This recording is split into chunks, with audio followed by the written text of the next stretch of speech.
When Zuri Wallace, a 12-year-old black girl, was humiliated in broad daylight while selling candy to support her sick father, she never imagined that someone inside a luxury car was about to change her life. Patricia Vaughn, a wealthy and arrogant woman, called her a brat and laughed as she fell into the gutter under the rain. What happened next wasn't just an act of justice. It was a powerful reminder that sometimes it's not the candy that changes someone's destiny, it's who decides to stop the car. The sun hadn't even stretched across the sky when Zuri Wallace was already walking the city sidewalks with her bag of candy hanging from her thin arm. Just 12 years old, the girl wore worn-out flip-flops, a white shirt with small sugar stains, and a smile that, despite the exhaustion, still shone. Zuri sold candy at traffic lights in the big city. She knew it was dangerous. She knew it wasn't fair. But she also knew that the money from those candies bought the medicine that eased her father's cough, and with luck, some rice for dinner. It had been a year since he lost his job as a doorman after a severe respiratory crisis. Since then, Zuri had silently taken on the role of provider at home. Her mother died when she was 7, and her father was all she had. At the corner of Ash Avenue and 7th Street, she met up with Tina, a young woman in her 20s who sold bottled water and dish towels in the same area. Tina called her "my little one" and was the only person in the world Zuri considered a friend. "You're early today, huh?" said Tina, offering a half-eaten bread roll. Zuri took the piece carefully. "It's for my dad. He coughed a lot yesterday. I think he's getting worse." Tina lowered her gaze and gently stroked the girl's head.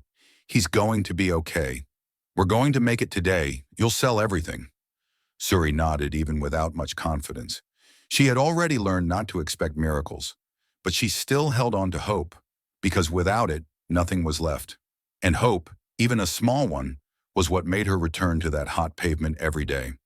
By the end of the day, her legs ached, her body felt heavy, but Zuri was still there, waiting for a chance, a glance, an outstretched hand. Her shirt clung to her sweaty body, and her eyes burned. But she didn't give up, not until she sold at least half the bag. That's when a luxury car, shining like a jewel in the sun, pulled up to the gas station near the intersection. A black Mercedes with mirrored windows. Zuri glanced over, just out of curiosity. The passenger door opened, and out stepped a tall white woman in thin heels and a light beige dress. Her blonde hair was perfectly tied in an elegant bun. Dark sunglasses hid her eyes, but not the disdain in her expression.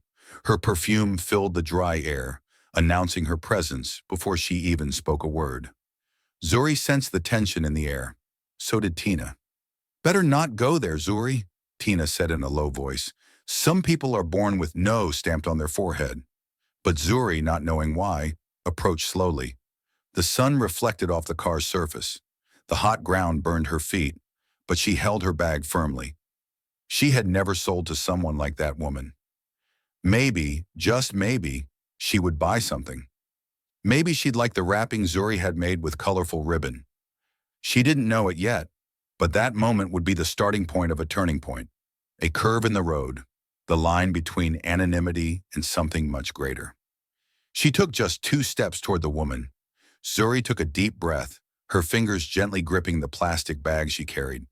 The scorching midday heat made the asphalt almost steam, warping the air in front of her. She observed for a few seconds the elegant woman who had stepped out of the Mercedes. Patricia Vaughn, though Zuri didn't know her name yet, was the embodiment of a world the girl only knew through store windows she never dared touch. The gas station was an invisible boundary where these two worlds crossed paths by chance. On one side, imported cars, platinum credit cards, and expensive perfumes. On the other, worn-out flip-flops, homemade candy bags, and dreams too small to be spoken out loud. Patricia remained on the phone, gesturing sharply. Her thin heel tapped impatiently on the ground, like the ticking of a clock counting down the seconds of a sentence not yet spoken. Her oversized, expensive sunglasses concealed any humanity her eyes might have held. Zuri waited patiently a few feet away. She had learned in nearly a year on the streets never to interrupt someone on the phone. People get annoyed, and annoyed people don't buy candy. The gas station attendant, a middle-aged man with a face etched with deep wrinkles, looked at Zuri and slightly shook his head, as if to say, "Not worth it." But she had to try. Her father's medicine cost 16 rays and 50 cents. In her bag, she still had 23 candy packets left. If she sold them all, it would be enough. It had to be. Finally, Patricia ended the call with an exasperated sigh. She placed the phone into a leather purse that probably cost more than 6 months of rent for the tiny room where Zuri lived with her father. This was her moment. Zuri stepped forward delicately. "Good afternoon, ma'am. Would you like a candy?" "It's homemade," said Zuri, gently extending her hand, offering the little packet wrapped with a red ribbon made from an old school bow. It was her special package, the one she saved for customers who looked like they had more money. The ribbon was a piece her teacher had given her before she had to leave school to care for her father. "To decorate your notebook," the teacher had said. Now it decorated the candy that, with luck, would buy the medicine to keep her father breathing for a few more days. Patricia turned slowly. Her neck moved almost mechanically, as if she were turning not to face a person, but a bothersome noise. Silence hung heavy for 2, 3 seconds. Long enough for Zuri to feel the first chill of rejection. She already knew that feeling, the air thickening, time slowing down, the world bracing for another small cruelty. The woman looked her up and down slowly, never removing her sunglasses. Her lips, perfectly painted red, tightened slightly. Her face hardened, as if the girl's presence was a personal offense. She looked at the bag, then at the ground. "Are you dirtying the gas station floor with that disgusting thing?" the woman said in a shrill voice, loud enough for everyone around to hear. The words hit Zuri like a slap. She felt the heat rise up her neck and into her cheeks. It wasn't the first time she'd gotten a rude response, but something about Patricia's tone, the deliberate cruelty in her voice, made this rejection different from the others. Zuri slowly lowered her hand, surprised by the tone. Her young mind still tried to process the moment. How could the candies, carefully wrapped in colorful paper, be disgusting? She had helped make them herself in the tiny kitchen of their rented room. She had washed her hands with the eucalyptus-scented blue soap. She had even worn plastic gloves that Tina had found at the restaurant where she did cleaning in the back. Before she could retreat, the woman turned fully toward her. Patricia's entire body now faced Zuri, like an adult about to severely scold a child. Her perfectly manicured hands clenched into fists, and her posture grew even more rigid. "And don't get near my car. You'll scratch it with that plastic bag," she said, her voice rising with indignation, pointing at the shiny black Mercedes parked nearby. "Where are your parents? What is this place? A slum." The word slum came out dripping with contempt, as if it were the worst insult she could think of. Zuri took a step back. The bag now seemed to weigh a ton on her thin arm. The candies, once a source of pride, after all, she had helped wrap the caramel herself, now felt like objects of shame. Around her, time seemed to slow down. A gas station attendant in the background chuckled discreetly. The kind of nervous, cowardly laugh from someone witnessing an injustice and choosing the side of the oppressor. Another pretended not to notice, suddenly very busy wiping an already clean windshield. Customers at the station looked on with disinterest, as if the scene were just one more in a long series, as if the suffering of a black child were part of the urban landscape, as common as traffic lights or road signs. "I'm sorry," Zuri whispered, already backing away. Her voice came out thin, barely audible. An apology for existing, for taking up space, for breathing the same air. "I just wanted—" Patricia didn't let her finish. She adjusted her purse on her shoulder and took a step forward, invading the girl's space even more. The heel of her shoe hit the ground hard, like a gavel sealing a sentence. "Just wanted what? To bother people? To beg for pity?" Her voice grew louder, attracting more glances, more silent witnesses. "Street kids should be in shelters. A minor on the sidewalk is a shame for this country." The words fell like stones on Zuri. Shame, pity, shelter. Words she had heard before, in adult conversations when they thought she wasn't listening. Words that painted a world where children like her were problems to be solved, not people to be protected. Zuri stood still for a moment. Her body trembled, not with fear, but with shame. A shame that wasn't hers, that shouldn't be hers, but which the world insisted on assigning to her. She felt the heat in her face, the tears forming in the corners of her eyes, the candy still in her hand, now slick with the tension of the moment. The plastic wrapping began to stick to her fingers, mixing with the sweat on her small palms. She tried to say something, opened her mouth, but no sound came out. What could she say? That her father was too sick to work? That without the candy money, they wouldn't have dinner that night? That she dreamed of going back to school but couldn't because someone needed to care for him when the coughing got too bad? The people around her remained indifferent, some even returning their attention to their phones or the sky. Too uncomfortable to witness, too cowardly to intervene. And that hurt more than the woman's words. The silence of others, the passive complicity, the active invisibility the world imposed on her. Tina, from afar, had caught part of the argument. She dropped her bag of dishcloths to the ground without thinking twice and ran over. Her rubber sandals slapped against the hot asphalt, marking the rhythm of urgency. Her curly hair bounced in the wind, her face set with determination to interrupt the scene. "Hey, show some respect! She's just a child!" Tina shouted, stepping between Zuri and Patricia. Tina's body, thin but steady, formed a protective barrier. Her dark eyes stared into Patricia's mirrored sunglasses without blinking. There was a fierce dignity in Tina, the dignity of someone who knows daily struggle and refuses to bow her head. Patricia turned slowly toward Tina, as if looking at an insect. The corner of her lips curled into a cynical half-smile. She adjusted her purse again, in a studied gesture meant to show off the shine of her expensive watch. "And what are you? Her nanny? Or are you here to beg too?" she snapped, sizing Tina up from head to toe. The provocation hung in the air like poison. Tina took a deep breath. Her fists clenched instinctively. For a second, the thought crossed her mind to answer in kind. To say she had worked since she was 13, that yes, she had been a nanny, and a damn good one, that she had finished high school studying at night, that she had never begged in her life, that she knew the value of every cent she earned selling her dishcloth, that she knew words Patricia, with all her money, would never understand: dignity, perseverance, solidarity.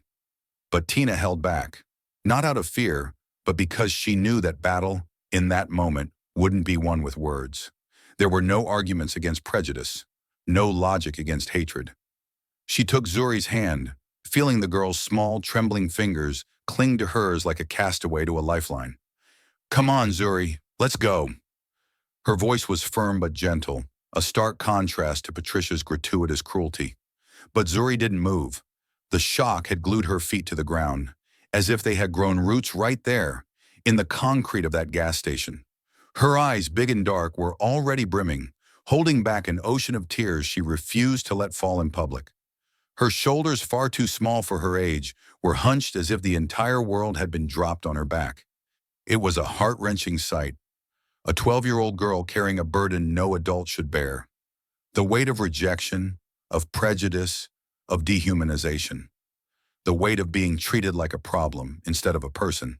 "Let's go, my little one. This place isn't made for real people," Tina whispered, gently squeezing Zuri's hand. Zuri finally turned, took one step, then another. Her legs felt heavy, as if she were walking against a strong current, and only then did the tears fall. Silent, hot, leaving trails down cheeks already marked by the harsh sun of the day. The bag swayed lightly on her arm, as if it too felt the weight of humiliation. It was as if each candy inside had been trampled by something invisible and cruel. As they walked away, Patricia muttered loudly to a friend who had just joined her, a woman equally elegant, with dyed blonde hair and long red nails. "This country's gone to trash. Can't even refuel in peace without these brats touching our cars." The friend laughed, a short and awkward laugh, but complicit nonetheless. Her ring-covered hand covered her mouth, as if trying to hide the laugh that had already escaped. Her eyes revealed a mix of embarrassment and morbid amusement, the kind of laugh from someone who knows it's wrong but is too cowardly to disagree. The gas station attendant, who had laughed earlier, was now staring at the ground, rubbing his shoe on an imaginary stain. An uncomfortable silence fell over the place for a moment. A collective pause, as if the entire universe were holding its breath, contemplating the casual cruelty it had just witnessed. But soon everything went back to normal. Cars sped up, engines roared, horns blared impatiently. The hot afternoon wind blew trash along the sidewalk. Empty wrappers, advertisement flyers, shattered dreams. The world went on, indifferent to the small tragedy that had just taken place. But for Zuri, everything had stopped. The sound, the color, the time, everything frozen inside her pain.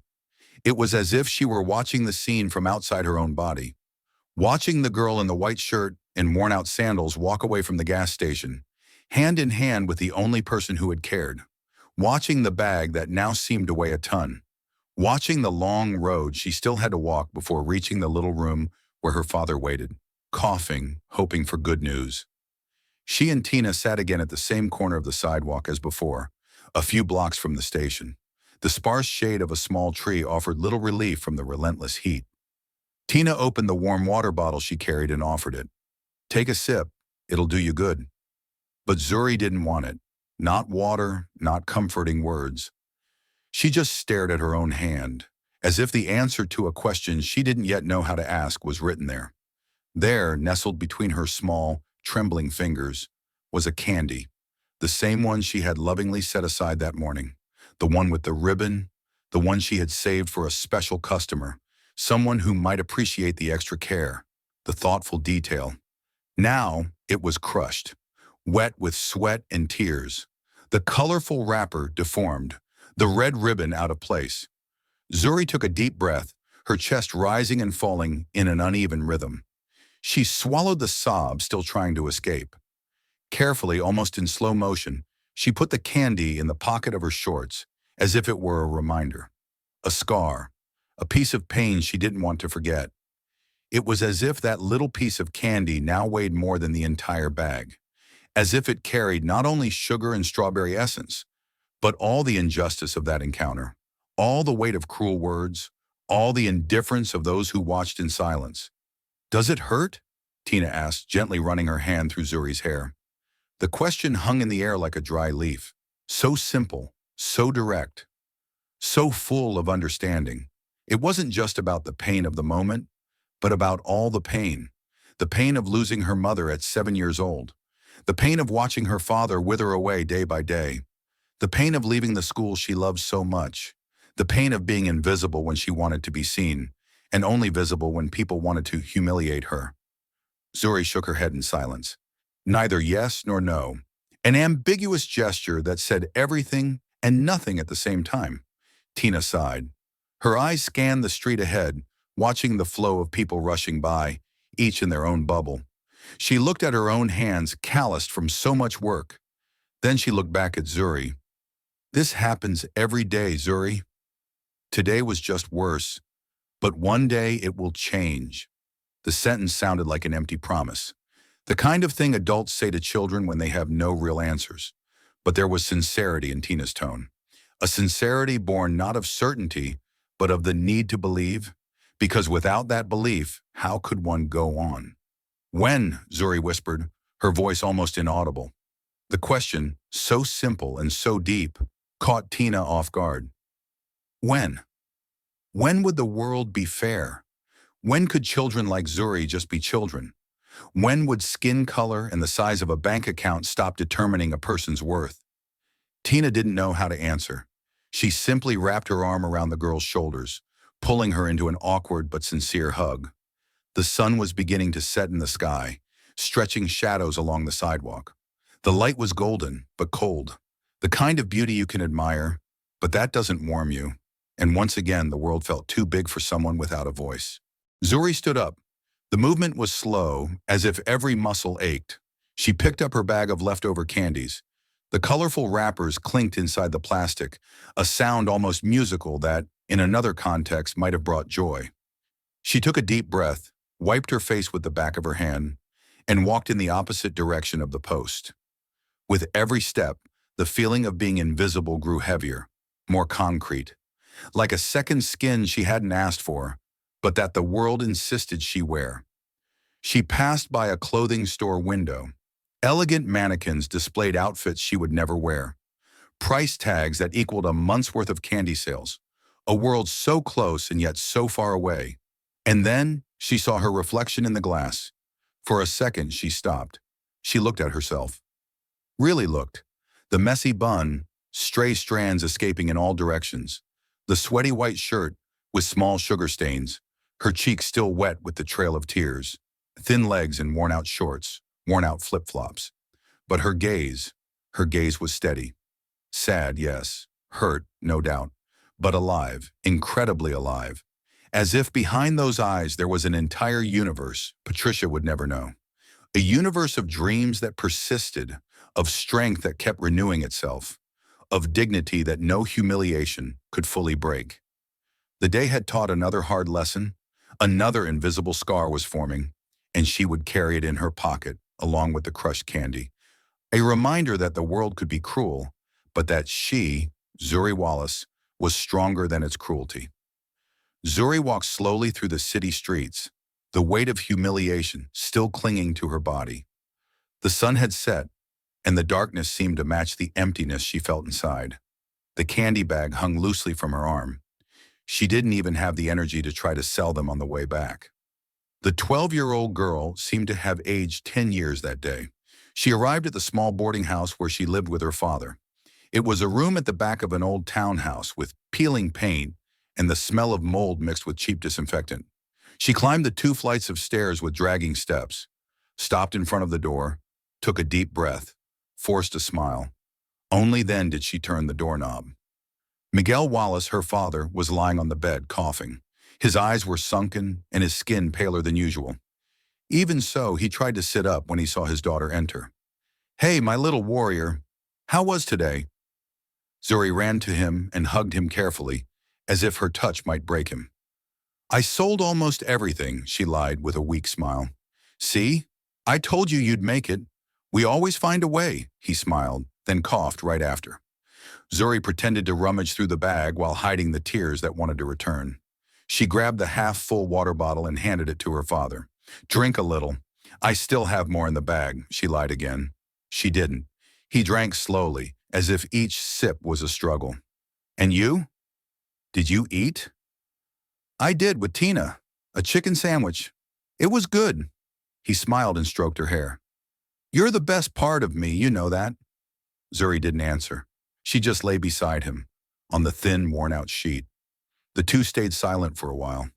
The sound of the city came in through the half-open window, mixed with the honking of cars and the neighbor's old radio playing a classic romantic song. Across town in a 5-star hotel, Michael Jordan was finishing a meeting with investors when he turned on the TV in his room.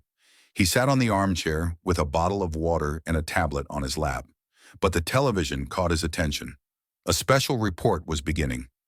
Invisible children, the country of the little ones no one sees. The screen showed footage captured on the streets of big cities. Boys and girls selling candies, cleaning windshields, shining shoes.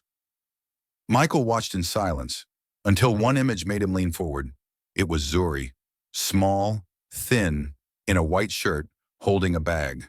The camera caught her in profile, offering a candy with a timid smile to a driver who didn't even look at her. The image lasted only 4 seconds, but it was enough. Michael paused the TV, stared at the screen, rewound the scene, again, and again. With each repetition, something in his expression changed. There was something about that girl that hit him differently. It wasn't just her expression, it was her presence, even so small. A silence that screamed.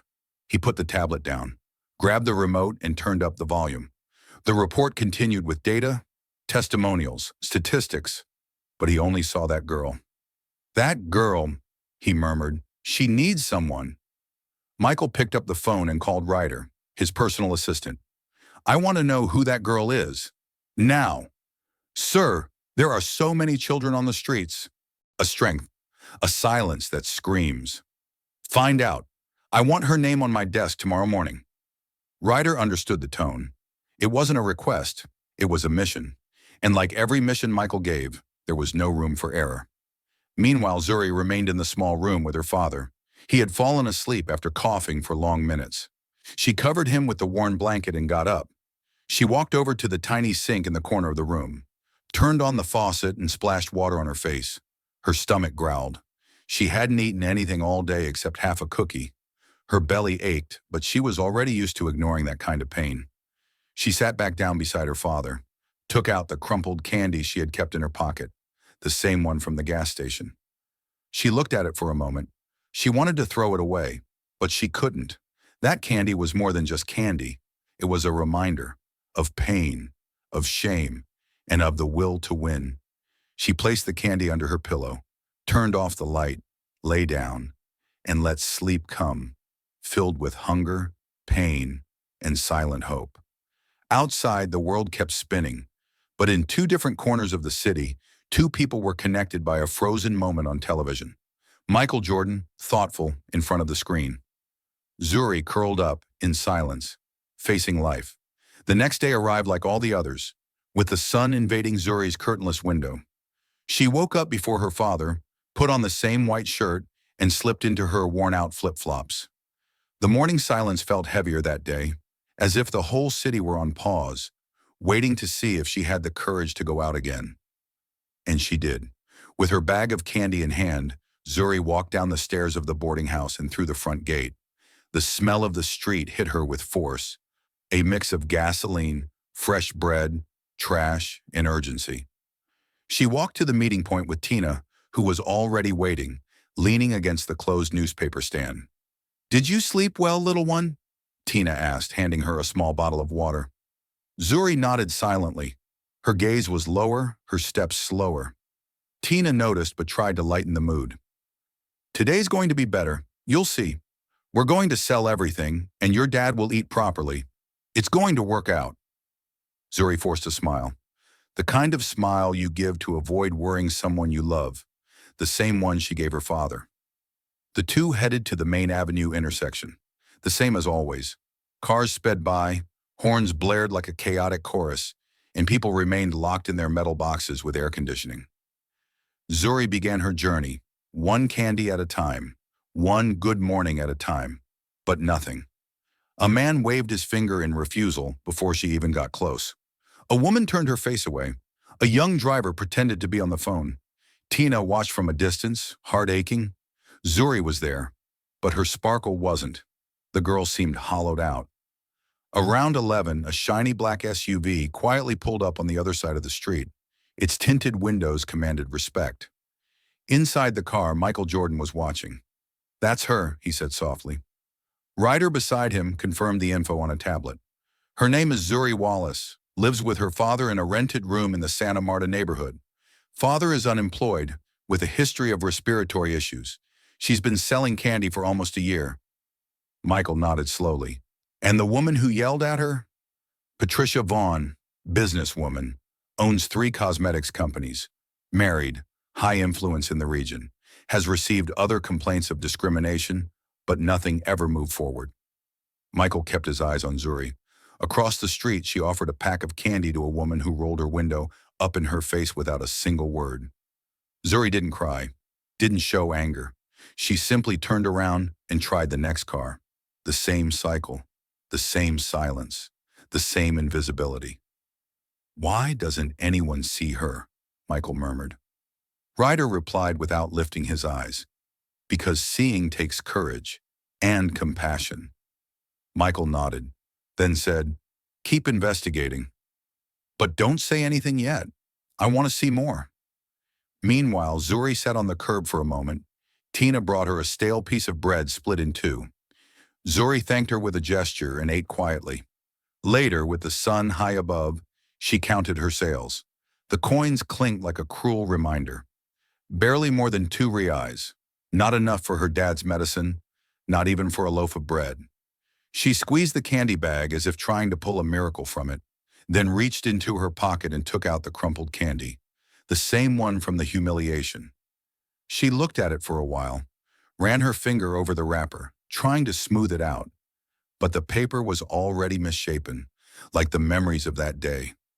Michael watched her from the car, and right there, in that moment, he felt it. Felt like he'd known that girl forever, as if she were the living representation of a truth the whole world was trying to ignore. Zuri stood up, walked to the corner bakery, and placed the coins on the counter. "Just 1 bread roll, please." The clerk handed her the roll wrapped in a napkin. Zuri took it, said thank you, and left. As she crossed the street, she passed just a few feet from the SUV.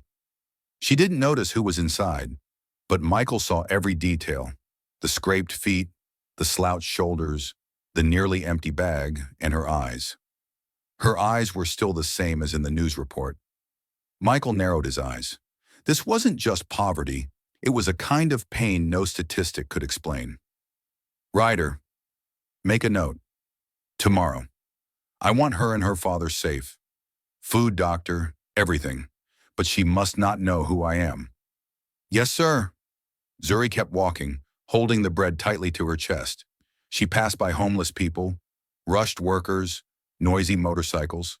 The world remained indifferent, but inside that black SUV parked on the corner, Zuri's world was about to change forever. Suddenly it began to rain. Zuri clutched the bag of candy to her chest and ran to the awning of a clothes store. Tina showed up minutes later with a piece of plastic improvised over her head. It won't last long, Tina said, trying to stay positive. Zuri didn't answer. She watched the asphalt darken as the raindrops grew heavier. The soaked bag was starting to give in. Some candies were already half melted. Maybe today just isn't the day, Tina murmured. Every day has to be the day, Tina. My dad needs medicine.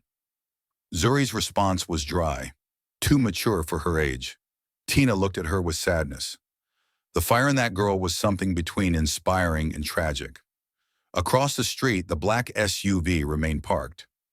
Michael Jordan watched in silence. Ryder, beside him, was typing on his tablet. More info.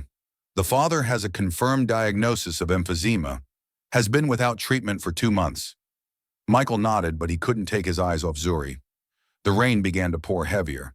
The SUV's glass was covered in droplets, but he could see everything. He saw Zuri trying to protect the bag. He saw when she shoved one of the candies inside her shirt to save it. He saw when she looked up at the sky as if asking, more of this too. And then Patricia Vaughn appeared again, this time with 2 friends, 3 expensive umbrellas, 3 designer handbags. They laughed loudly, heels clicking on the wet asphalt. Zuri saw them approaching and stepped back. She tried to squeeze further under the awning, but it was too late. Patricia recognized her. Well, still here? She said loudly, making sure to be heard. Zuri didn't respond. Are you going to try to sell wet candy now? Mocked one of the friends. Must be some new gourmet strategy, said the other, laughing. Zuri squinted, holding back tears. She tried to leave. She ran off the curb, but the ground was slippery. She fell sideways into the gutter with a dull thud, her face plunging into the muddy water that flowed along the curb. Time seemed to slow as her small body hit the wet ground. Everything around her seemed to silence for a moment. The noise of cars, impatient horns, even the hiss of the rain.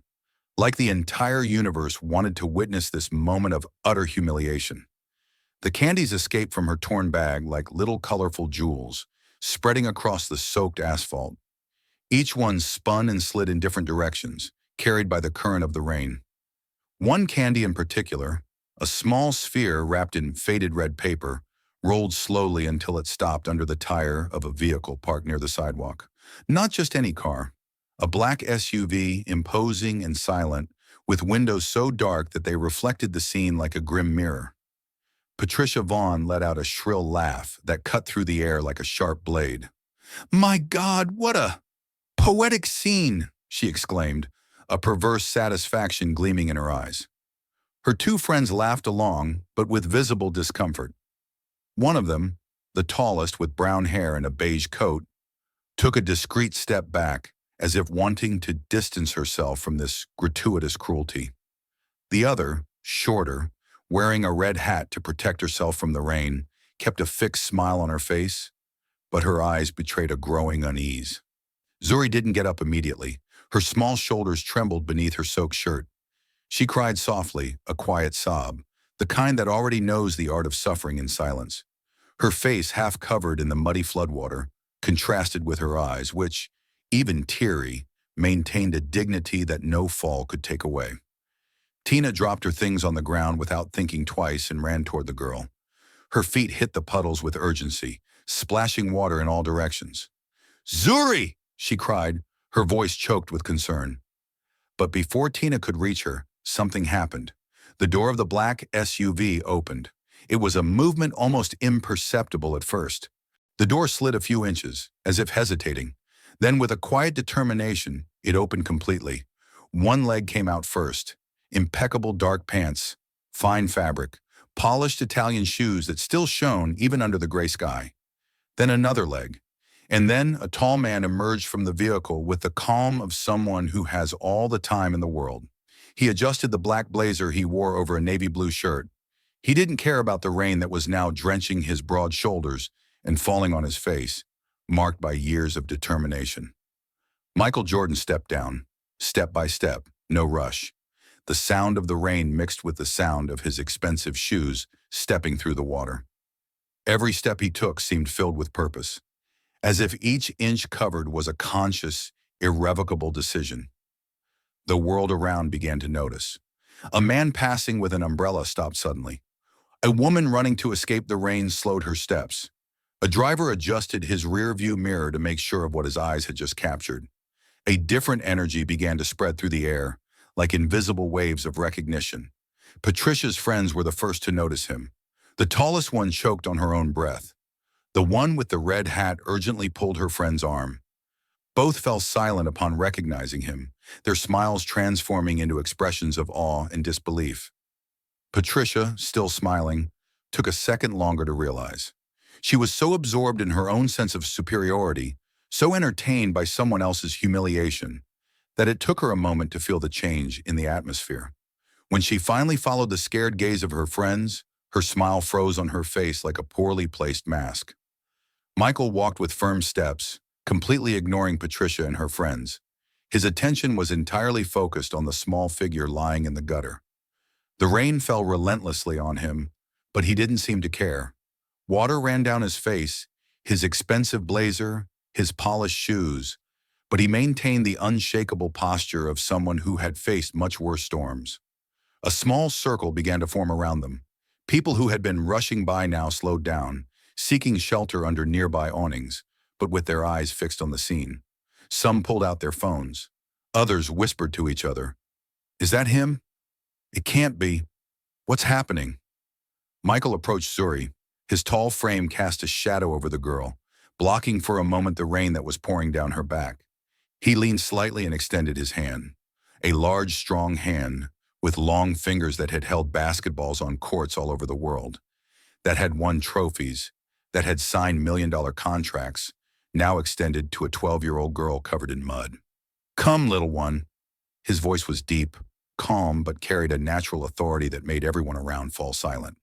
The three simple words sounded like a decree. They weren't just an invitation for Zuri to get up. They were a promise that, from that moment on, something fundamental was changing. Zuri looked at him, suspicious. Her large, expressive eyes studied the outstretched hand as if trying to decipher a complex code. In her short life, outstretched hands had usually come with traps. Empty promises, coins thrown with disdain, gestures of false charity. Distrust was her way of surviving. Tina finally reached her, breathless. She looked at Michael, at the outstretched hand, at Zuri. After a brief moment of hesitation, she helped the girl to her feet, supporting her by the shoulders. Zuri stood up with difficulty. Her legs trembled, not just from the impact of the fall, but from the weight of the humiliation. Her eyes, however, retained that same silent strength that had caught Michael's attention in the day before, through the television screen. Michael noticed this, and something in his gaze changed. If there had been compassion before, now there was also a kind of respect. He bent down, lowering his almost 2-meter height to be at the same level as the girl. His knee touched the wet asphalt, staining his expensive pants. He didn't care. With a smooth movement, he picked up a candy from the ground. Not just any candy, but the one wrapped in red paper that had rolled to the tire of his car. The same one he had seen Zuri protect on the report. He held it up to eye level, examining it as if it were a precious gem. "This here," he said, showing the crumpled candy, now dirty from the floodwater, "is worth more than that lady's car." His voice wasn't any louder, but each syllable was clearly heard by everyone present. The circle of onlookers had grown. People were leaving stores, stopping their cars, forgetting their appointments. The rain continued, but no one seemed to notice it anymore. Patricia finally understood the magnitude of what was happening. The color drained from her face. Her lips, once curled in a cruel smile, now trembled slightly. She nervously adjusted her hair, trying to regain her composure. She paled as though she had seen a ghost, but the ghost was her own arrogance materialized before her. Michael stood up again. He slowly turned to Patricia, the bullet still between his fingers. The contrast was absolute. He, tall, imposing, globally respected. She, now diminished by shame, even in her expensive heels and under her designer umbrella. "Do you know who I am?" Michael asked, with a calmness that only intensified the tension of the moment. Patricia stammered, trying to find words. Her voice, once so loud and confident when humiliating Zuri, now came out trembling and uncertain. Yet, of course, Mr. Jordan. I ... She tried to smile, an artificial grin that died before it even fully formed. Michael took a step toward her. There was no aggression in his movement, only an overwhelming presence. "Then you must know what I represent." He paused, as if carefully choosing his next words. "But you didn't understand a thing. True luxury is respect, and you just failed miserably at that." The words fell like hammers. Director, precise, unrelenting. There was no anger in his voice, which made it all the more impactful. It was the serene judgment of someone who had achieved everything but never forgotten the importance of character. Patricia's friends tried to discreetly move away, like rats abandoning a sinking ship. The one in the red hat looked down, unable to face the scene. The tallest one grabbed her phone, pretending to receive an urgent call. Both took small steps backward, trying to dissociate themselves from their friend. Patricia noticed the movement and felt the abandonment, but she was too focused on trying to save her own skin to care. I didn't know who she was," Patricia said, trying to justify her behavior. It was the wrong thing to say. Michael shook his head slowly, his expression a mixture of disappointment and contempt. "It's not about who she is." His voice gained a new intensity, though he still hadn't raised it. "It's about who you are when you think no one is watching." The crowd reacted. A murmur of approval spread.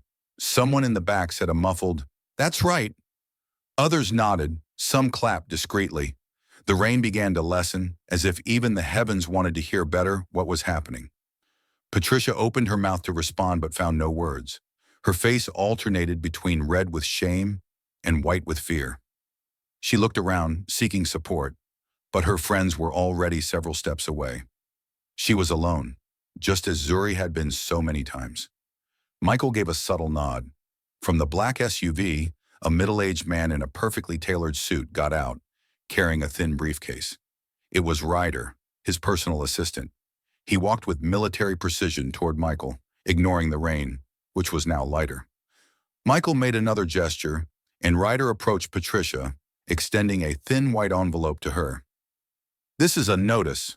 Michael's voice remained calm, but now there was a tone of finality. "Our legal team is handling the rest. You will be sued for verbal abuse against a minor and discrimination. Your record will be reevaluated, in court and in business."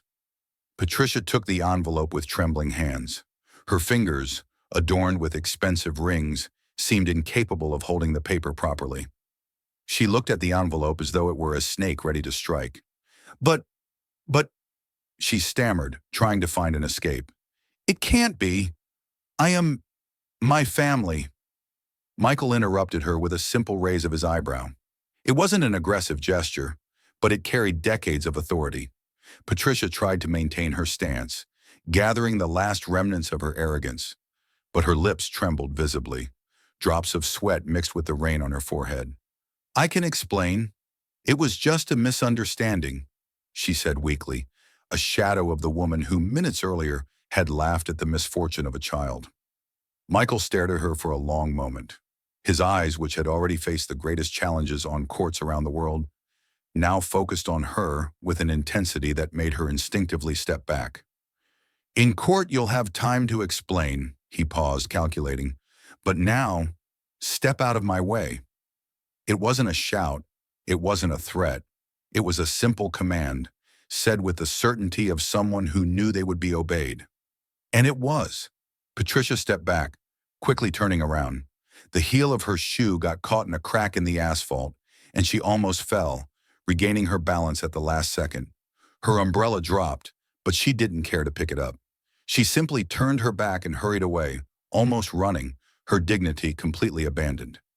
She disappeared into the rain, now just a fine drizzle, her friends awkwardly running behind. A momentary silence fell over the scene. The event had been so intense, so full of poetic justice, that for a few seconds no one knew how to react. Then someone began to clap. An elderly woman who had been watching everything from a newsstand. Soon others joined in. The applause grew, spreading down the street like a wave. Michael ignored the ovation. He turned back to Zuri, who stood motionless beside Tina.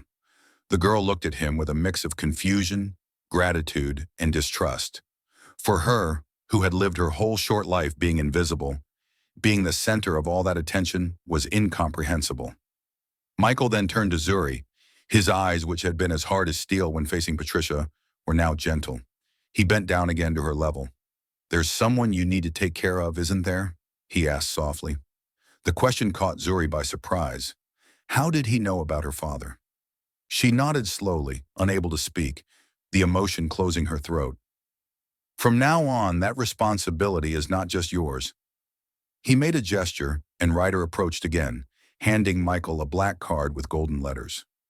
Michael extended it to Zuri with a solemnity that contrasted with the simplicity of the object. The card shimmered under the light that was beginning to break through the clouds, as if it were made of magical material. "Go tomorrow, you and your father. There will be food, a doctor, and a new chance." He paused, looking directly into the girl's eyes. "And you will study. You will choose who you want to be, and you will never bow to anyone again." The crowd continued clapping, but for Zuri, the sound felt distant, as if she and Michael were isolated in a bubble outside of time and space. She looked at the card as though she couldn't believe what was happening. Zuri cried silently, no longer tears of humiliation, but of something she couldn't name, something that mixed relief, hope, and an emotion she had forgotten existed. Tina, who had remained by her side, placed her hand on the girl's shoulder. Her eyes were also misty, but there was a smile on her face, a smile that said, "See? I told you one day it would change." Michael stood up and gestured to Ryder, who nodded and returned to the SUV. Michael himself started walking back toward the vehicle, his mission seemingly accomplished. But something stopped him. An undeniable energy pulsed in the air, a feeling that this moment required something more. He stopped and turned around. He looked at Zuri, then at the crowd that continued to applaud, now with more intensity. Some people were taking pictures, others filming with their phones. The digital world was already beginning to capture and spread this story. Zuri remained motionless, holding the black card in one hand and the crumpled candy in the other. Her small hands trembled, not from hunger or the cold of the rain, but from the intensity of the moment. She looked at the card, then at the candy. Two things so different, yet representing a single truth. A candy, a gesture, a change. The rain had completely stopped now. A stubborn ray of sunlight managed to break through the clouds, illuminating the area like a natural spotlight. The water still trickling down the asphalt reflected the light, creating small temporary mirrors. But it no longer mattered whether it was raining or not. Zuri's world had changed forever. The crowd continued applauding, now with more strength and purpose. It wasn't just a reaction to Patricia's humiliation, but a celebration of something bigger, a small victory of dignity over cruelty, of respect over contempt, of humanity over indifference. An elderly woman approached Zuri and placed a dry coat over her shoulders. A man extended an umbrella to Tina, even though it wasn't raining anymore. A young woman knelt down and began gathering the candies scattered on the ground. Carefully placing them in a clean bag she pulled from her purse. Patricia, who had stopped a few meters away, watched everything with a mix of anger and shame. Her friends tried to pull her away, but she seemed hypnotized by the scene. She knew her face, now exposed, would be remembered not for her wealth, but for her cruelty. Her cosmetics empire, her social connections, her calculated charity events, all of it was now stained by the truth of her character. She finally gave in to her friend's tugs and disappeared around the corner. Michael felt the impact of what he had done. It wasn't just about helping a girl, as important as that was. It was about making a stand, showing that respect is non-negotiable, no matter who you are or how much you've achieved. He walked back to Zuri. Again, he kneeled to her level, ignoring the water soaking his pants. He took the candy that was still in the girl's small hand, dirty, wet, crumpled from the suffering of days. You protected this like it was gold. Do you know why? He asked, his voice now almost a whisper, audible only to Zuri and Tina. Zuri slowly shook her head, her eyes welling up.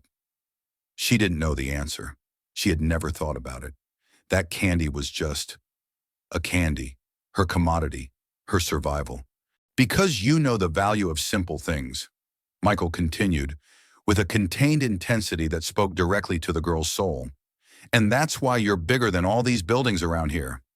The words hit Zuri like a revelation. She had never thought of herself as big in any sense. She was small, invisible, insignificant in the eyes of the world. But that man, that living legend, was telling her she was big. Bigger than the buildings, bigger than the pain, bigger than the circumstances. She couldn't hold back anymore and cried openly. These were no longer silent tears from someone ashamed to suffer. They were free, cathartic tears. Tina hugged her from behind, also crying. Michael stood up. The world around him seemed small compared to what had just happened on that piece of sidewalk. He extended the card to her again, making sure Zuri held it firmly. Go tomorrow morning. You'll find a safe place. His voice was solemn, like someone making a vow. Your father will have a doctor, food, and you'll have a future. Zuri, with trembling hands, held the card to her chest, as if afraid someone might take it from her. Or perhaps she feared that all of this was a dream she would wake from at any moment, back to the harsh reality. Michael took a few steps back. The circle of people around him parted to let him pass. Some extended their hands, wanting to touch him, thank him, celebrate him. He accepted the gestures with a nod, but his eyes remained on Zuri. Patricia, now completely defeated, had quickly walked away, covered in shame. But the echo of her actions lingered in the air, like a reminder of what happens when arrogance meets justice. Zuri looked at Michael one last time. Her eyes, large and expressive, no longer showed fear or distrust. There was something new there, something that resembled hope. Thank you, she said almost without sound, but with a sincerity that cut through the space between them like a sharp arrow. Michael smiled, a rare smile which transformed his usually serious face. You taught me the value of what really matters. He turned around and walked with firm steps toward the SUV. Ryder had already opened the door for him. Michael looked back one last time before getting into the vehicle. The sun was now shining brighter, reflecting off the puddles of water scattered across the asphalt. Before closing the door, he gave one last wave to Tina and Zuri, a simple gesture, but full of promise. The black SUV smoothly started. The people stepped aside to let it pass. The car moved slowly, leaving behind not just the dirty water from the rain, but the certainty that the girl's life had just changed forever. Zuri remained there, soaked, holding the candy and the card, watching the vehicle drive away. A shy smile appeared on her face, shining through the tears still freely running down her cheeks. The crowd slowly began to disperse. Some stopped to offer help, others to simply say a kind word. An elderly lady asked if they needed a ride. A young man handed over a package of cookies he had just bought. Tina hugged Zuri around the shoulders and began guiding her away from there. The black card was safely in the girl's pocket, along with the crumpled candy, two treasures of immeasurable value. And in that moment, as they walked under the sun now shining through scattered clouds, the world seemed to hear Zuri's voice, even though she hadn't said a single word. It was the voice of restored dignity, renewed hope, and the promise that sometimes justice arrives at the exact moment when it seems impossible. The SUV turned the corner and disappeared, but its passing had left indelible marks, not just on the wet asphalt, but in the life of a girl who, for the first time, began to believe she had the right to a future. The rays of sunlight slowly dried the streets, the sidewalks, the awnings, and they also dried the tears on Zuri's face. Tears that now carried not just pain, but also the possibility of a new beginning. The city continued its frenetic pace, cars, people, horns. But something had changed forever in that small piece of the world. And Zuri, with her 12 years and a lifetime of struggles, took the first step toward a new path. A path that had begun with a fall in the gutter, but now pointed upward, as high as the buildings that she, according to Michael Jordan, had already surpassed in greatness. The building was more imposing than Zuri had imagined, 30 floors of glass and steel reflecting the blue morning sky like a giant mirror. Jordan Foundation, read the elegant sign at the entrance. Her father, Miguel Wallace, breathed heavily at her side.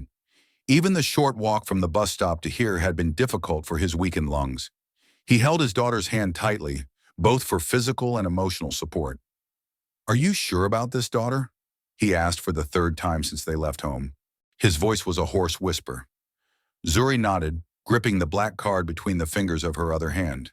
She didn't say anything. The words seemed inadequate for the whirlwind of emotions she was feeling. They stopped in front of the revolving doors. Miguel adjusted his worn but clean shirt, the one he kept for special occasions. Zuri wore the only dress she owned, washed the night before, and still damp around the edges. "Let's go," she said finally, gently pulling her father. The lobby was spacious and airy. A security guard watched them with curiosity as they crossed the marble floor.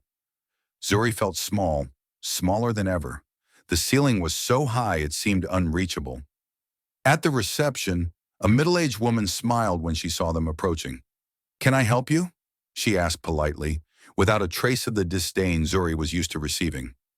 The girl placed the black card on the counter. She couldn't say anything. The receptionist looked at the card. Her eyes widened slightly. "Oh." That was all she said for a moment. Then she picked up the phone. "Mr. Jordan's visitors have arrived." Zuri and Miguel exchanged confused glances. Mr. Jordan's visitors? As if they had been expected. As if they were part of something important. "Please follow me," the receptionist said, standing up. She led them to the elevators, entering one that required a special card to function. She pressed the button for the 30th floor, the top floor. The elevator ascended smoothly. Miguel squeezed Zuri's hand. "It's going to be okay," his gaze said, though they both knew he was just as nervous as she was. The doors opened directly into a spacious room. Large windows offered a panoramic view of the city. Zuri had never seen her city from this angle, top to bottom, as if it were bigger than the world she had lived in. Ryder, Michael Jordan's assistant, whom she recognized from the day before, was there, along with a gray-haired woman wearing a white lab coat. "Welcome," Ryder said with a kind smile. "Mr. Wallace, Zuri, we've been expecting you." Miguel seemed surprised to hear his name. Zuri noticed that her father was holding his breath, trying to hide the wheeze in his chest. The woman in the lab coat approached. "Mr. Wallace, I'm Dr. Helena Soares." She extended her hand. "I'm a pulmonologist. I'd like to examine you if you allow me." Miguel seemed confused. He looked at Zuri, then at the doctor. "But how do you know?" Ryder intervened. "Mr. Jordan takes care of the details." He gestured for them to follow the doctor. "Zuri, while your father is being examined, would you like to accompany me?" An hour later, Zuri was sitting in a comfortable chair in another room, trying to process everything Ryder had just explained. Her father was downstairs undergoing a series of tests. The Jordan Foundation would not only help with his treatment, but also provide them with an apartment in one of the foundation's buildings. A clean, safe place near a school where Zuri would be enrolled on the following Monday. "Is this real?" she asked, her voice barely audible. Ryder smiled. "As real as that candy you carry in your pocket." Zuri instinctively touched the pocket of her dress, where she kept the candy Michael had returned to her. "Why me?" she asked finally, the question that had been spinning in her mind since the day before. The door opened before Ryder could answer. Michael Jordan entered wearing an impeccable navy blue suit. He seemed even taller than Zuri remembered. Because you reminded me of something important, Michael said, answering the question that wasn't directed at him. Zuri stood up automatically, not out of fear or because she felt she had to, but out of respect. What? She asked, finding the courage to look directly into his eyes. Michael sat down in a chair beside her, ignoring the imposing desk across the room. That a person's true character is not measured by what they do when everyone is watching. He paused. It's measured by what they do when they think no one is watching. Zuri lowered her gaze, thinking of all the times she could have stolen instead of selling candy. All the times she could have given up. Your father will be okay, Michael continued. It will take time, but Dr. Helena is the best. And you, he looked at Ryder, who nodded and opened a folder. You're going to school, you'll study, and one day you choose. You stay at the foundation, helping others like you, or you go your own way. I can help others? Zuri asked, the idea seeming surreal. That's how it works. Michael smiled. The chain of respect. Someone helps you, you help someone, and that's how the world changes. One gesture at a time. The door opened again. Miguel entered, accompanied by the doctor. He looked tired, but there was something different in his eyes, a spark that Zuri hadn't seen since her mother had passed. We have a long road ahead, Mr. Wallace, Dr. Helena said, but we're optimistic. Miguel looked at Zuri, then at Michael. Silent tears were streaming down his face. I don't know how to thank you. Michael stood up and extended his hand to Miguel in a gesture of equality. Don't thank me. Thank your daughter. She's the real champion here. Miguel hugged Zuri tightly, ignoring the pain in his chest. The girl returned the hug, closing her eyes. When she opened them again, she saw that Michael and Ryder were talking near the window, giving them privacy. The morning sun filled the room, making the buildings in the distance shine like possible dreams. Zuri placed her hand in her pocket and felt the crushed candy. A reminder, a symbol, a promise. The chain of respect had begun, and she knew exactly how to continue it. Days later, Zuri walked slowly but firmly along the clean sidewalk of a neighborhood she had never known before. She was in a new uniform, white sneakers, and a backpack that still smelled of stationery. Beside her, Tina smiled, now wearing a polo shirt with the Jordan Foundation logo on the chest. She had been hired as an educational monitor for the foster care program. She no longer sold dish towels on the streets. Now she helped other girls like Zuri dream bigger. At the gate of the foundation, painted in green and gold, Zuri stopped. She took a deep breath. Behind her, a simple car stopped slowly. Miguel, her father, got out with the help of a caregiver from the foundation. He looked healthier, his face more flushed, his eyes alive, and his step firmer. He had already received his first medications and now had regular medical follow-ups. Ready, my warrior, he said emotionally. Zuri smiled. Ready, Dad. They entered together, a wide, clean hallway with children's drawings on the walls and the smell of new books. Children of different ages laughed, ran, read. There, no one was invisible. In the classroom, Zuri sat in the second row. The teacher wrote, "Welcome" on the board. A boy next to her whispered, "Were you the girl with the candies?" Zuri looked at him with a calm smile. "I was not. Now I am the girl of dreams." The class began. Zuri paid attention to every word as if absorbing not just knowledge, but also dignity. During recess, Tina took her to the yard, a small, well-kept garden. In the center, a wooden box with saplings. "What is this?" Zuri asked. "The Roots Project. Every new child plants a tree to remind us that good things need to grow." Zuri chose a small sapling with shiny green leaves. A staff member dug the hole. She placed the plant carefully.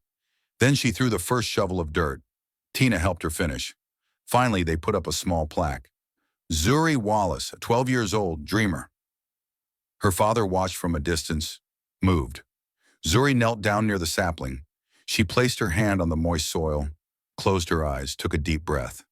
A soft breeze passed through the trees in the garden, gently swaying her white shirt. A respectful silence filled the space. Sometimes it's not the candy that changes everything. It's the one who decides to stop the car for you. If this story touched your heart, share it with someone who also believes that respect can transform lives. Subscribe to the channel for more emotional stories like Zuri's.